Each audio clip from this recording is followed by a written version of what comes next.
Ndugu Mheshimiwa George Mcheche Masaju, Jaji Mkuu wa Jamhuri ya Muungano wa Tanzania, waheshimiwa majaji wa Mahakama ya Rufani na Mahakama Kuu,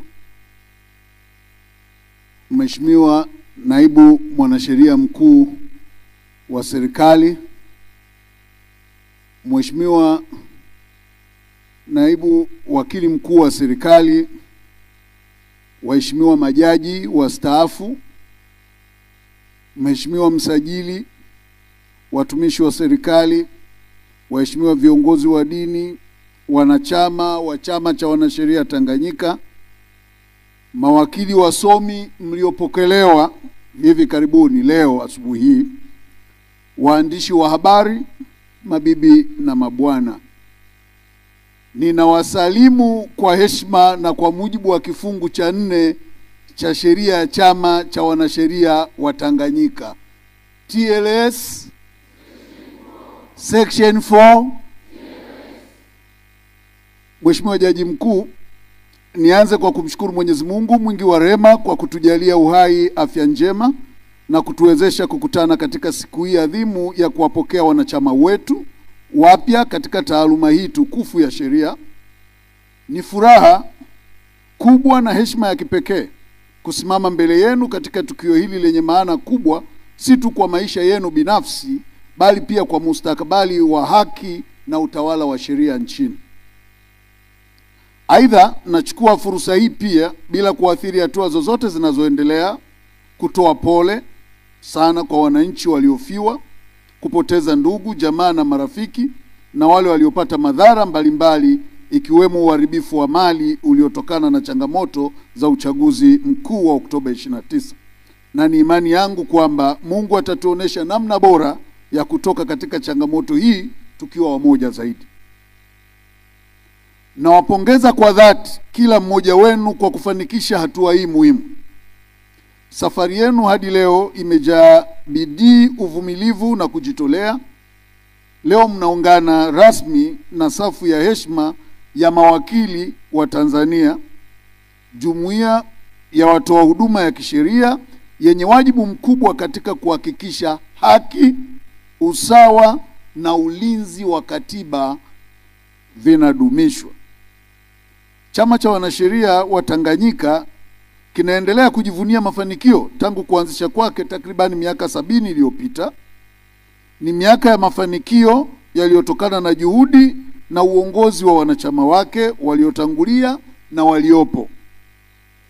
Hivyo kuapishwa kwenu leo ni sehemu ya kuendeleza urithi huo na kuandika ukurasa mpya wa uongozi na uwakili wenye tija kwa taifa letu.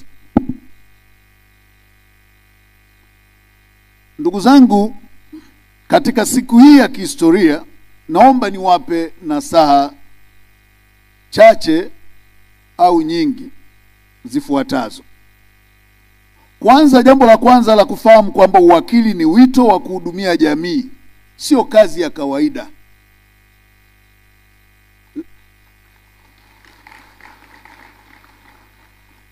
Ni muhimu kutambua kwamba taaluma ya sheria ni wito, si ajira ya kawaida. Kuwakilisha wateja wenu ni kuhudumia haki, kulinda misingi ya katiba na kuendeleza utawala bora unaozingatia sheria, usawa na haki za binadamu.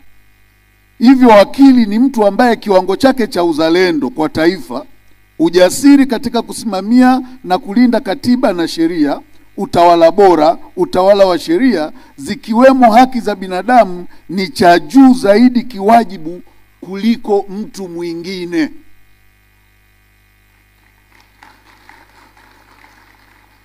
Hapa mnatoka mahakimu, wanatoka wanasheria wa serikali, mnatoka maprosecutor, mtatoka mawakili.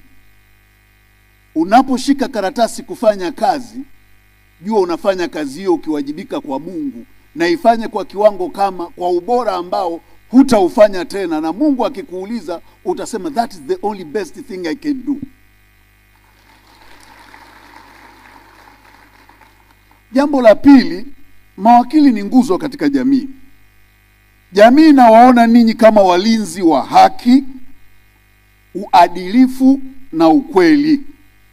Mnapaswa kuwa tayari kuhudumia umma katika mazingira yoyote, yawe mazuri au magumu, bila uoga, hofu, husda wala upendeleo.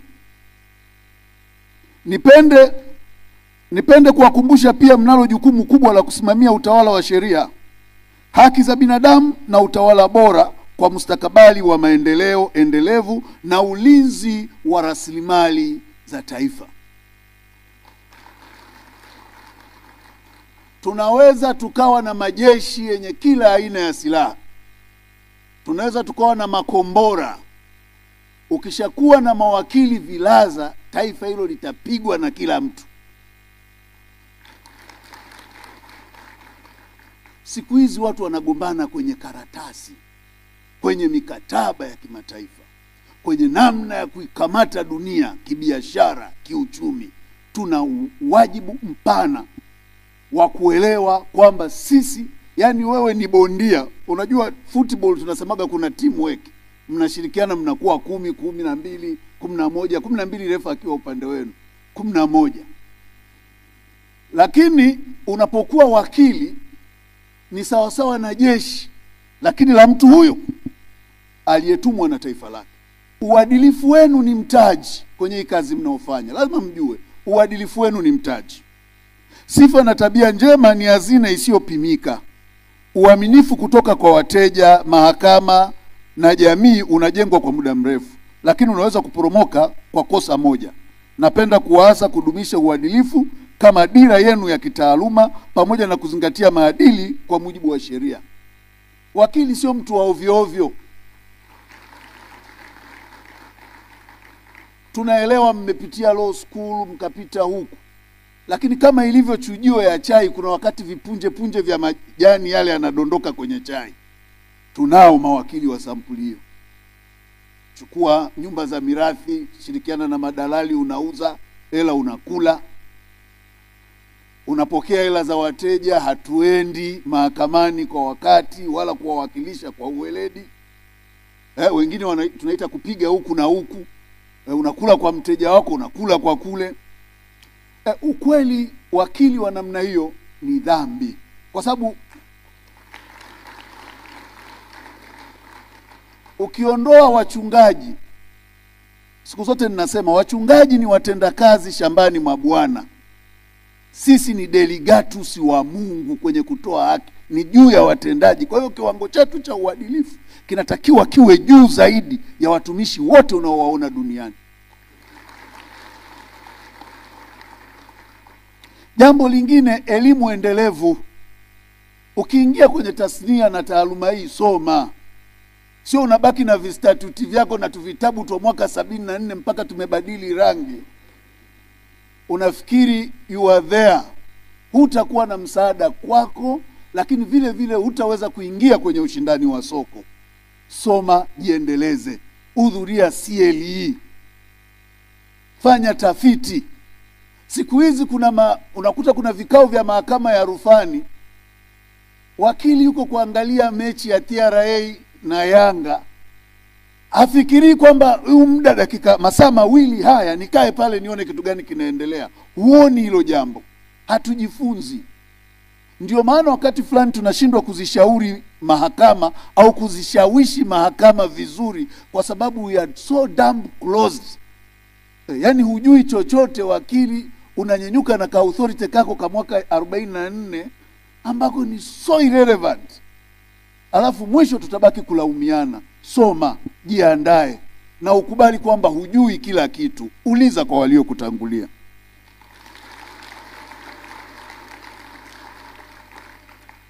Jambo lingine, kujitolea kwa ajili ya wanyonge.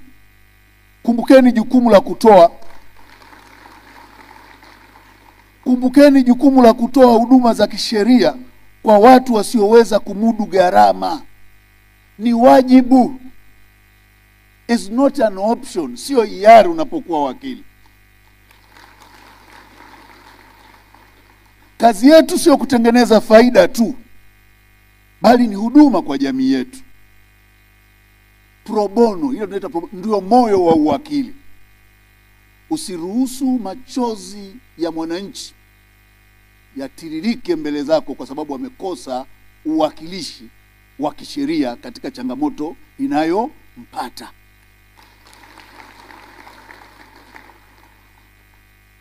Tambueni na kuheshimu mahakama.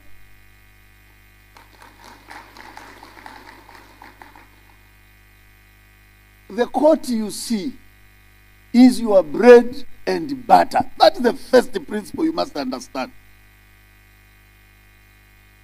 Siagi yako na mkate wako ni mahakama.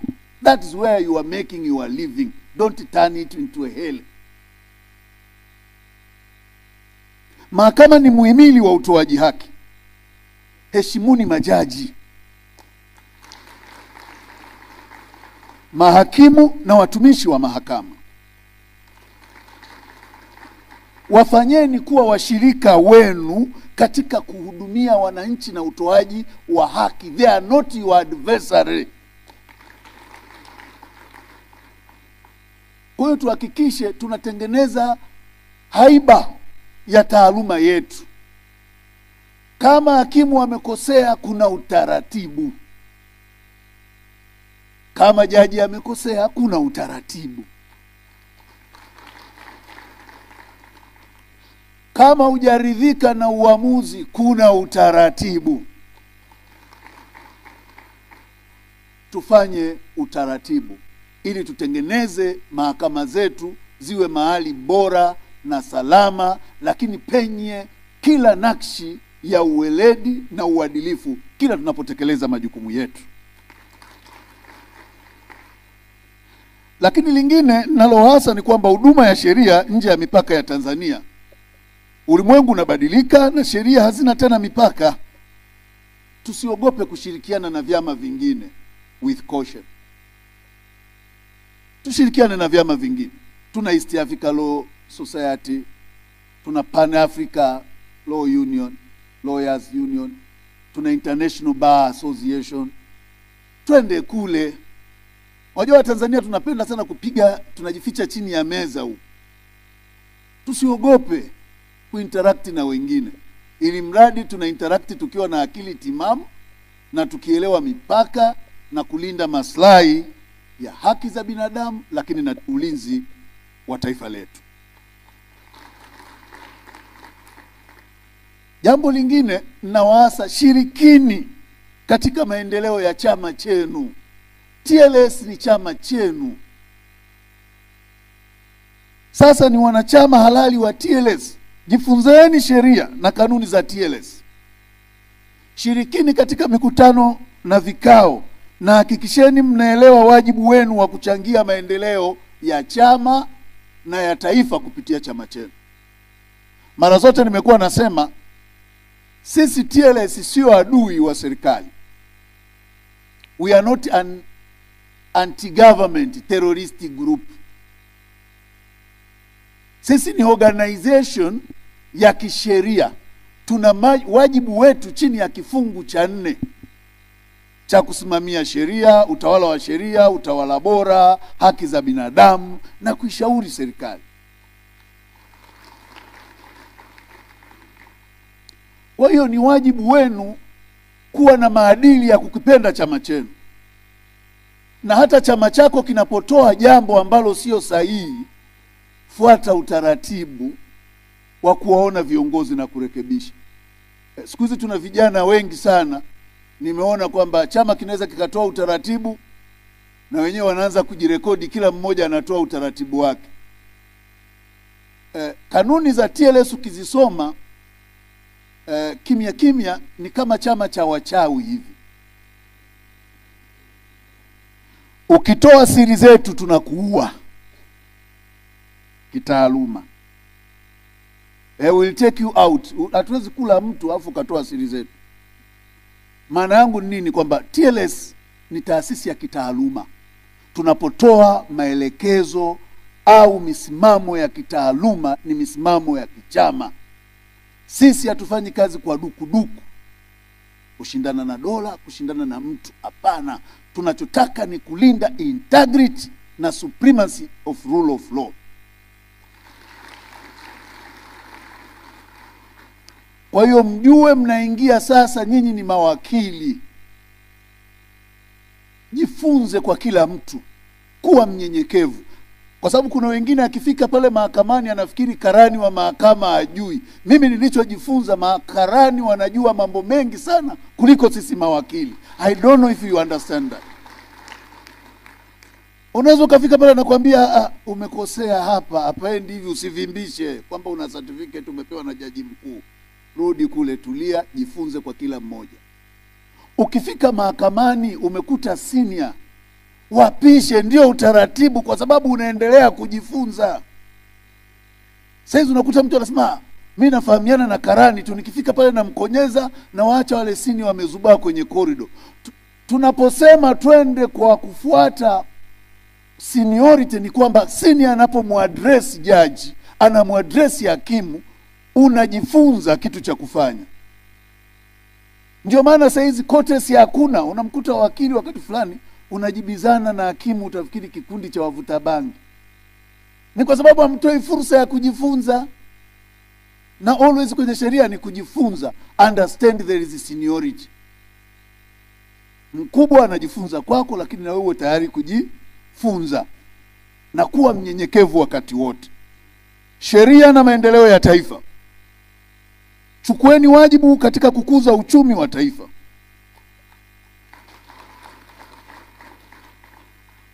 Kulinda rasilimali za nchi na kusimamia kwa wivu mkubwa mihimili ya dola,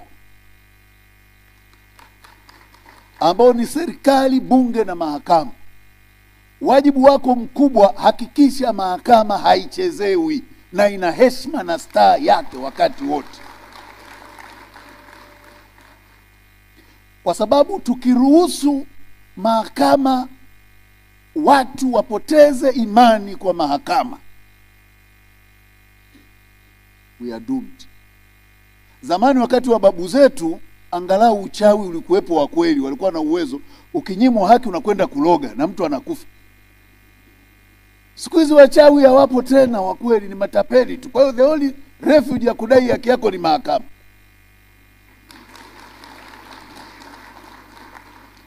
Tukiharibu hii, tutalia machozi na kusaga meno na hatutapata mtu wa kutubembeleza.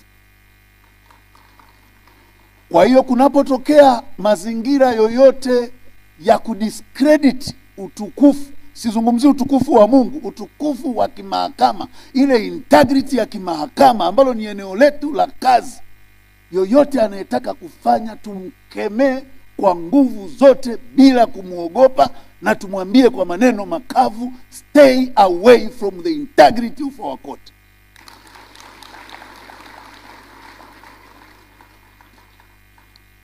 Ndugu zangu, kwa kumalizia, nawapongeza sana kwa hatua hii ya kipekee, na watia moyo muwe mawakili wenye dhamira, maadili na ujasiri. Hudumieni watu kwa huruma. Nimewaambia nyinyi ni delegatus wa Mungu. Our God is a lawyer. Mungu sio mwinjilisti wala shehe wala askofu. Mungu ni mwanasheria. Popote alipotokeza alijitokeza kisheria. Rudi kwenye maandiko yote. Kwa hiyo mna wajibu mkubwa wa kimaadili. Tuelewe maeneo yetu na mazingira ya kubehave na namna ya kubehave.